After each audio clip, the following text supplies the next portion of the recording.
Fast forward nga ni at ng tanghalian na ay di kumain muna kami din ng budol fight.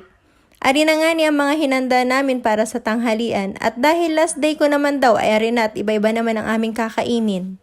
Ay hala, mamimiss ko nga ni yung mga ganing pabudol fight. Ay talaga naman kami nagkakaisa pag na ring mga kainan. Ay ari na nga ni ang pinakang stress reliever din ang pagkain. At minsan ay makapagsabay-sabay naman na makapag-break o kaya ay makakain ng sabay-sabay. O ay salamat sa aking purchasing team, ex-purchasing team pala dahil ering video ko ay matagal na at nakalipas na.